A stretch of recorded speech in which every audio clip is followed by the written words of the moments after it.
Hello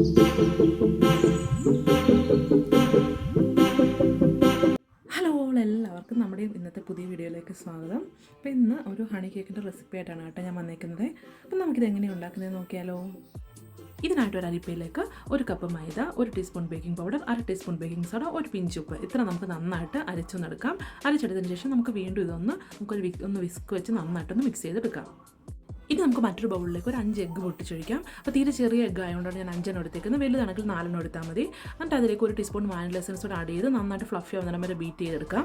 ഇനി ഇതിലേക്ക് 1/2 cup ഹണിയും 1/4 cup sunflower ഓയിലൂടെ add ചെയ്ത് നമുക്കിത് നന്നായിട്ടൊന്ന് മിക്സ് ചെയ്ത് എടുക്കാം. എന്നിട്ട് അതിലേക്ക് നമ്മുടെ ഡ്രൈ ഇൻഗ്രീഡിയൻസ് കൂടെ മിക്സ് ചെയ്ത് നമുക്കിതൊന്ന് ബേക്ക് ചെയ്യാൻ നോക്കാം കേട്ടോ. അപ്പോൾ ഇത് ബേക്ക് ചെയ്യാൻ വരുന്ന നേരം കൊണ്ട് ഞാനൊരു കുറച്ച് ചോക്ലേറ്റ്സ് എടുത്ത് അതൊന്ന് മെൽറ്റാക്കി എടുത്തു.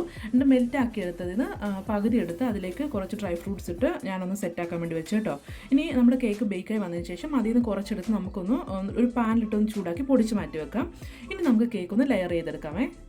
കേക്ക് വെറ്റ് ചെയ്യാൻ വേണ്ടി ഞാൻ മിൽക്ക് ഒന്ന് ബോയിൽ ചെയ്തിട്ട് അതിൽ ഹണിയാണ് കേട്ടോ ആഡ് ചെയ്ത് കൊടുത്തേക്കുന്നത്. എന്നിട്ട് അത് ഒന്ന് ഫ്രിഡ്ജിൽ വെച്ച് തണുപ്പിച്ച ശേഷം അത് യൂസ് ചെയ്താണ് നമ്മൾ കേക്ക് ഒന്ന് വെറ്റ് ചെയ്യുന്നത്. അപ്പോൾ അതിലേക്ക് ക്രീം ആഡ് ചെയ്തു. ക്രീമിൻ്റെ മുകളിൽ നമ്മൾ ഓൾറെഡി ചോക്ലേറ്റിൽ മിക്സ് ചെയ്ത് വെച്ച് ആ ഡ്രൈ ഫ്രൂട്ട്സ് കുറച്ചുകൂടെ ഹണിയും കൂടെ ഒഴിച്ചൊന്ന് മിക്സ് ചെയ്തിട്ട് ആ ഡ്രൈ ഫ്രൂട്ട്സ് ആണ് കേട്ടോ ഞാനൊന്ന് ഫില്ലിംഗ് ആയിട്ട് വെക്കുന്നത്. എന്നിട്ട് അതിൻ്റെ മുകളിൽ കുറച്ചുകൂടെ ഹണി ആഡ് ചെയ്ത് കൊടുത്തു. അപ്പം ഇതാണ് കേട്ടോ നമ്മുടെ കേക്കിൻ്റെ ഫില്ലിങ്. അപ്പോൾ അങ്ങനെ ലെയർ ബൈ ലെയർ ആയിട്ട് നമ്മൾ കേക്ക് മുഴുവൻ ഡെക്കറേറ്റ് ചെയ്തെടുക്കുവാണ് കേട്ടോ.